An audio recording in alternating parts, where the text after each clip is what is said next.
Top of the morning to you. Well, it'll probably be afternoon or evening before this actually gets uploaded, but I hope you're having a great day. It's Saturday here, and Saturdays are usually a day of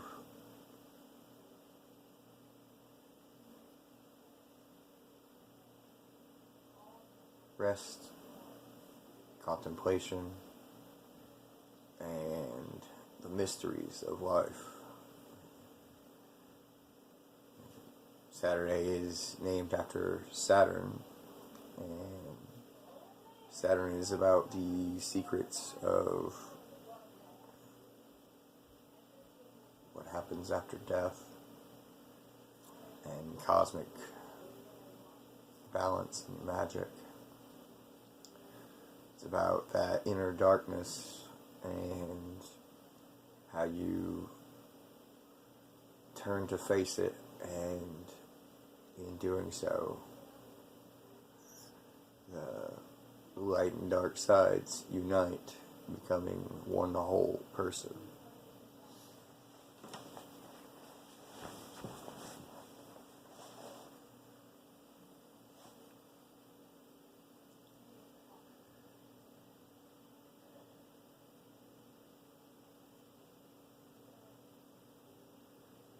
I want to start these off with this moment of musing after a moment of silence. And the next thing I want to start doing is practicing gratitude. It's one of the most important things we can do in our day. And so I want to make it a regular part of what I do every day in this vlog. Look how fast I adapt. I'm just saying it now. Just vlog. I'm not even calling it weird sounding.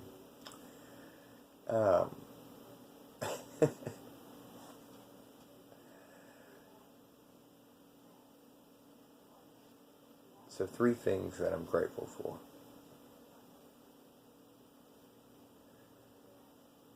For the first one, I'm going to pick something easy. I am grateful for all the wonderful foods that have been invented that I have the opportunity to go out and eat whenever I decide that's what I want to do. I think that living in such a world frees me up so much that there's so much abundance available of variety and form, texture and flavor, whatever you could desire, it's there. And honestly, it's probably not that far from wherever you are, or at least the ability to learn how to make it and make it yourself.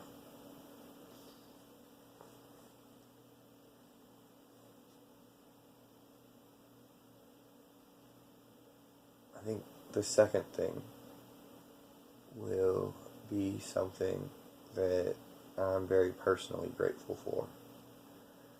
I saw a meme that I had made on Facebook earlier today, and someone had taken the meme and signed their name to the bottom of it. And I made a comment on my friend shared this meme because they'd found it on someone else's wall, and I said, "LOL, that's awesome." I made this meme, and someone just grabbed it and put their name on the bottom of it. And my friend was, worried that I was upset, about it. And I was like, no. I literally laughed out loud, and I feel true joy over seeing this, because it means that this is proof in the physical that the ideas that I have value to someone if they're willing to steal the credit for them. And is it really stealing credit if I never signed them in the first place? And I had this idea that I was experimenting with for a long while, where I would create art very much of my own style, and I would do so in the form of these memes that evoke feeling with the imagery, coupled with a thought that provokes thinking. And I didn't sign any of them on purpose, because I wanted to see, number one, if a lot of these Facebook pages that were cropping up were going to start stealing them and putting their names on them, which many of them did. But only for a couple of them. And then through this, I see that quite a few of that run had been taken, and I don't know, maybe in a capitalist society where everybody's worried about lack, and they're worried that if they don't get credit for their work, that, that they won't have something. I'm not, though. I see this as a beautiful and fantastic thing to happen, to see your ideas disseminating themselves. So much so that people want to put their own name on it, or identify it with it so much that they feel as though they came up with it. Either way, it's beautiful. I would have put my name on it if I were worried about getting credit for it, right? So I'm incredibly thankful to see that, something I made over a year ago is out there, and people are sharing it like that. So that's beautiful. Third thing that I am grateful for is myself. The time I've put in on learning who I am and making the decisions that have led me to this point in my life. I am honestly at the greatest point that I've ever been in my life. I think that if I ended this video and hit upload and then died through some reason, I think that I would die at peace, because everything I do from here is just a bonus. It's all just helping me to continue to accelerate this vision I had of a world where everyone treats each other with a spirit of loving kindness, and a world where everyone is learning to respectfully disagree with each other when it comes down to it. That we don't need to tear each other down. A world where more and more people just aren't buying the same old lies.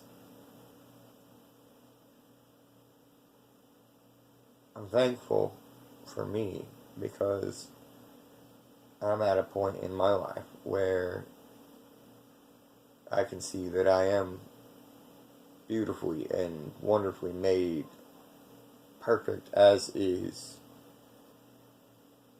and not in some egoic sense, but I'm exactly the way I'm supposed to be.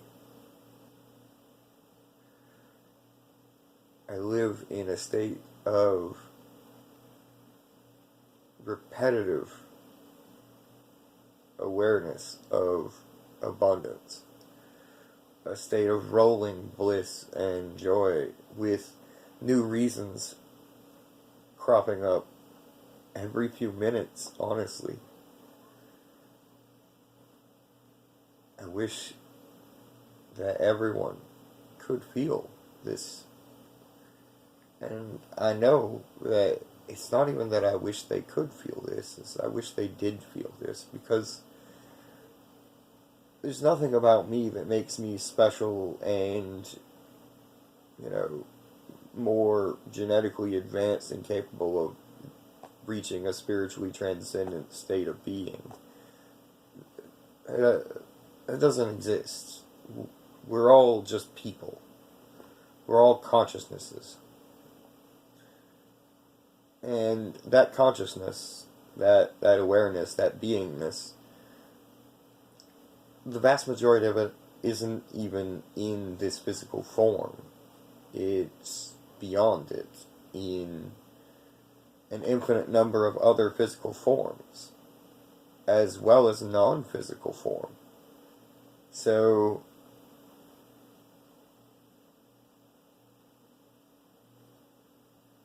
to sit here and worry and compare yourself to another form is a waste of time. It's a waste of energy, and it's why it makes us feel so bad, is because our soul knows that that's balderdash. It knows that there's nothing there that's true, and that's why we feel bad when we do that, when we play that comparison game. Because we don't need it. We're already awesome. You are, right now. I know I am. That's why I'm thankful for me. So that's my 3 things I'm grateful for. So looking at the time, that's going to make this episode a little longer than normal, but that's okay. So Saturday, the theme for this talk is the mysteries. Mysterium et Fascinam. The great and terrible mystery. Who are you? What do you want? Where are you going? Why? What is this place?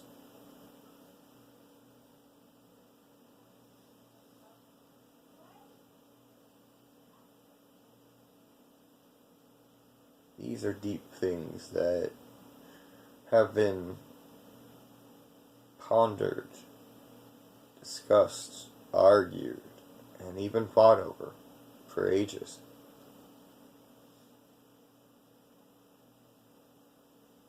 But ultimately, that answer can only be found inside you. No one else's answer is going to translate in the way that your answer will. And that's okay. It's important.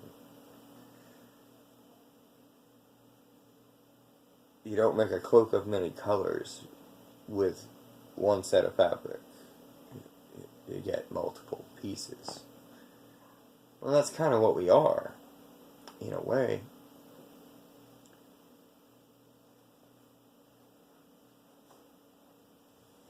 I think when Jesus was talking about, or when people were referring to Jesus as God's only begotten Son,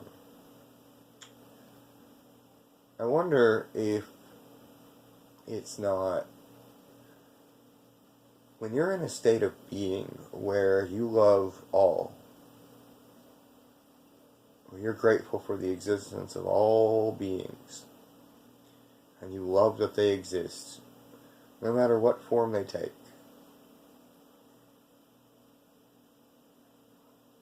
I don't know about everyone else, but I know that myself and many others who've written about this experience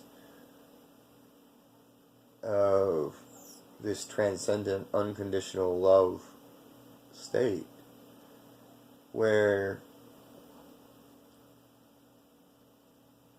we see the unity that exists in everything. We see ourselves in every set of eyes. And as such, the Creator could only create one creation. Creation itself has an infinite number of expressions, but they're all one thing. They're all creation. And so, I think that when he was saying, I am the way, the truth, and the light, he was bringing himself in resonance with that vibration, with that state of being. I think that he was showing his disciples and anyone else who would listen and follow how to ride into that state of unity consciousness. To realize that our consciousnesses are really the same, just at different points in perspective. And from that space, know that all things are possible, that miracles exist. And that is how to bring heaven on earth. I'm not particularly heavily Christian myself. I don't really identify with any one religion per se, though I would say if I had to pick one, Wicca would be it.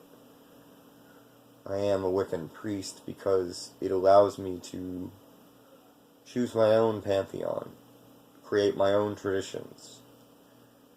And I think that it's important to be actively engaged in any belief system you're going to bind yourself to. Because otherwise, you're just a cog following your way around the wheel. And that's not me. And I don't believe that that's the real destiny or purpose of any sentient being. I believe that we're all consciously expanding ourselves, and that simplifying things can help some who aren't ready to make that leap. But in the end, it comes down to you and the answers that resonate with your soul, and how you're going to shine those things forth. I know that for me, I'm going to do that by continuously, consciously opening communication. And I do so with love. So much love. I see a world around me that, on the one hand, shows greater and greater evidence of darkness and negativity. But from a different perspective, we can see that that's only because of an abundance of our ability to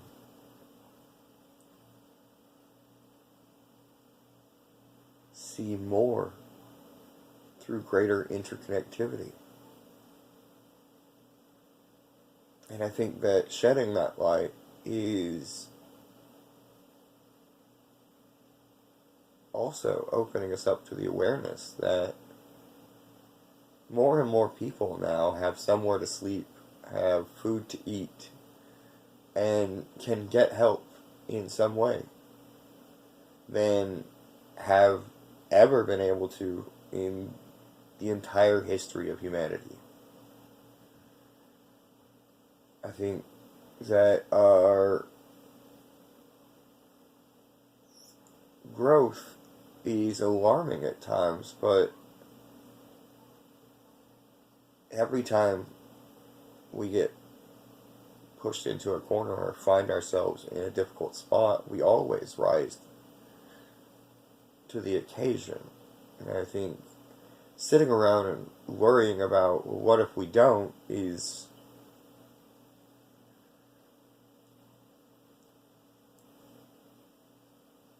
it's like that person at work that just sits around and complains about why the job can't done instead of getting up and doing everything they can to get the job done. Which coworker do you want to be?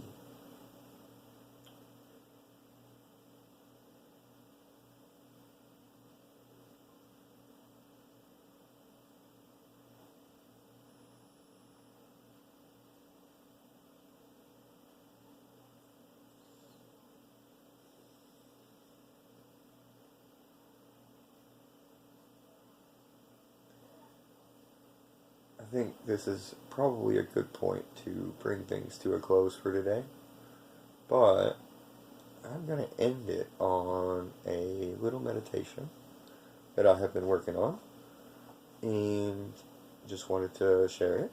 So, if you're interested, keep listening. Get yourself in a comfortable position. It won't be incredibly long. The whole idea is to anchor in a powerful meditation in a short period of time to show people that they can just repeat it anytime they want, but you always have time. But if you don't have time, if you feel like you don't, I understand. Go ahead and stop now. And have a wonderful and fantastic day. I love you.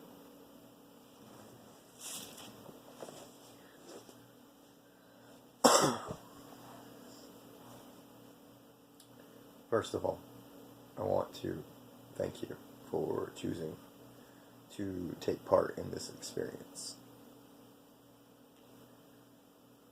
This meditation is the first version of the Connecting to Source guided meditation of Psionic Designs, and it will be getting released with a collection of others for your listening and meditating pleasure in the near future. But I just wanted you to get this little preview. So, as you listen to me, you'll notice that my voice is going from a more excited lilt to a more relaxing tone.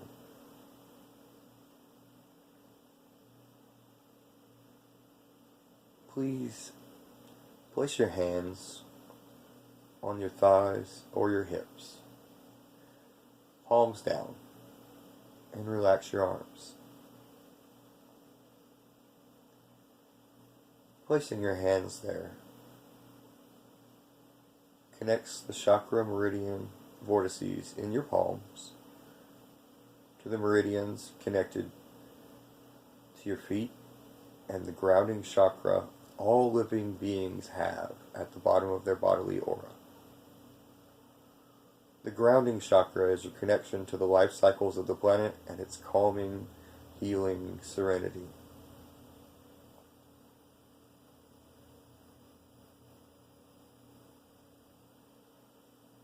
As you continue listening to my voice, you notice that my voice is more and more relaxing sounding.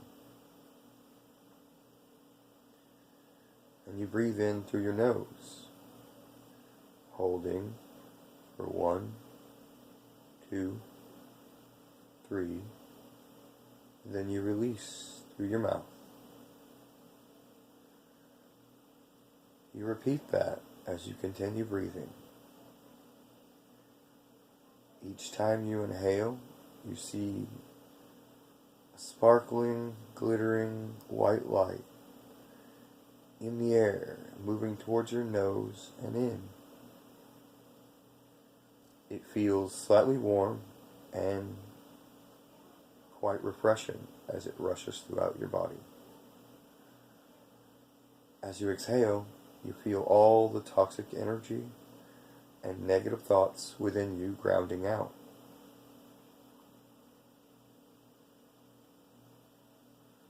The shining white light swirling throughout your body, filling up all the spaces that have been grounded out, feeling so refreshing, so empowering, so calming,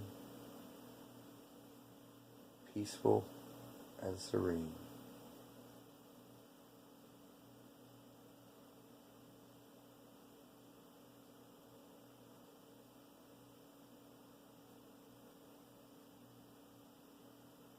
You continue breathing in,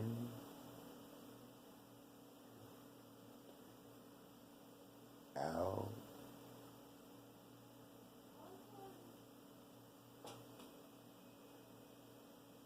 feeling the air expanding your lungs,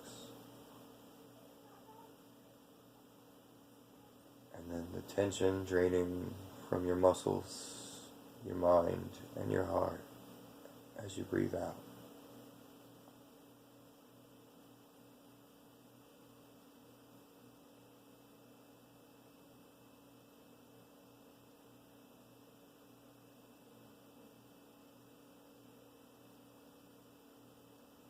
Each time you breathe in,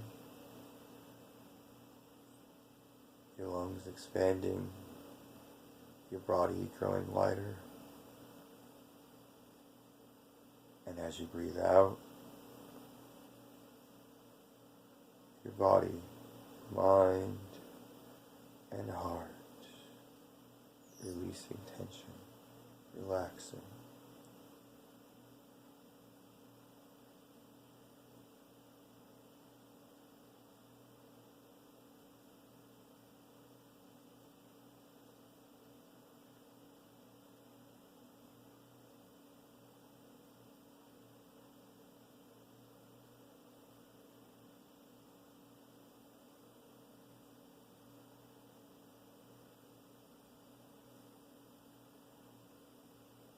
As you continue breathing, imagine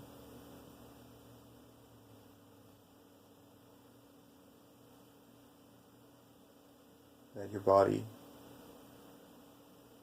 is gently and slowly rising, your awareness, your perspective shifting as though you are standing up. Even though your body remains completely calm, relaxed, and unmoving, you see yourself standing and moving towards the door.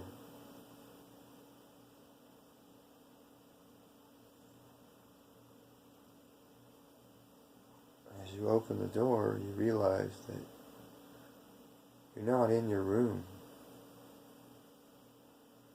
You're inside your mind. And this door opens up the stairs that lead down into your heart. You begin walking down them, feeling more relaxed with each step. And when you reach the bottom of the stairs, you find another door.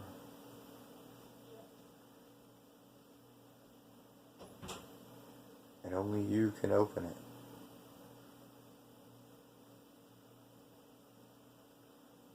You reach out and you open the door. Moving through the opening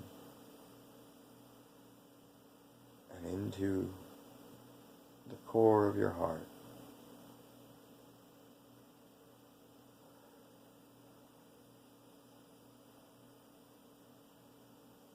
You see a bright light ahead in the center of your heart, and you move towards it,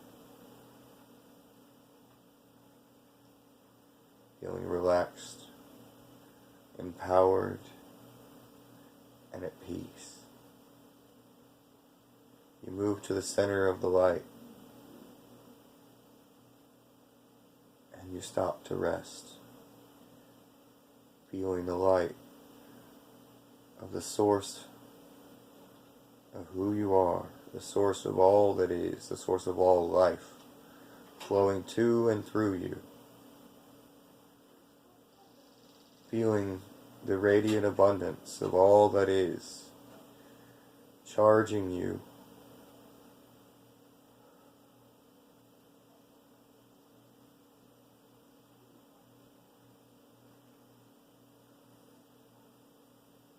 Filling your being in perfect love.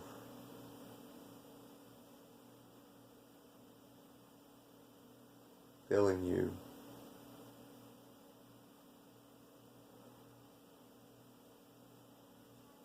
with love and light,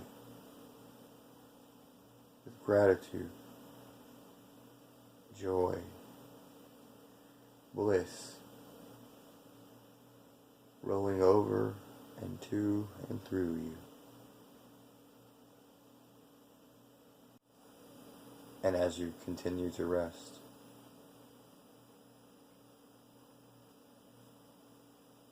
refilling, refreshing, and recharging at this great fountain of love and light that runs through your core, radiating out. You know who you really are. You know how blessed and loved you are. And you know that when you open your eyes out of this meditation, you will see that love and light radiating out and illuminating all the pathways of love and light around you, running to and through you,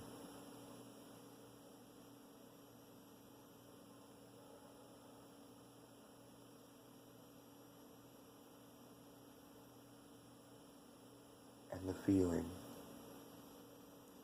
of being so loved will be anchored into your being.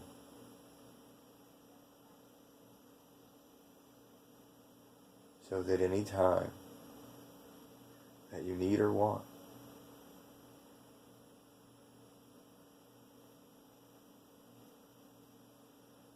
you need only say, I am connecting to Source, and breathe deeply in the love of who you are to return to that feeling. Remember this feeling. Feel it permeate your body and know that it's always there for you.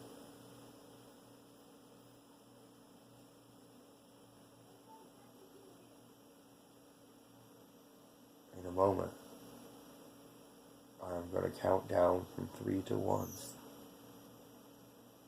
And after 1, your eyes will awaken and open.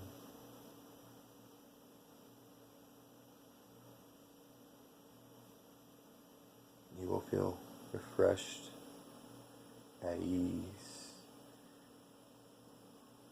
positive, charged with love and light, grounded and centered in the core of your being.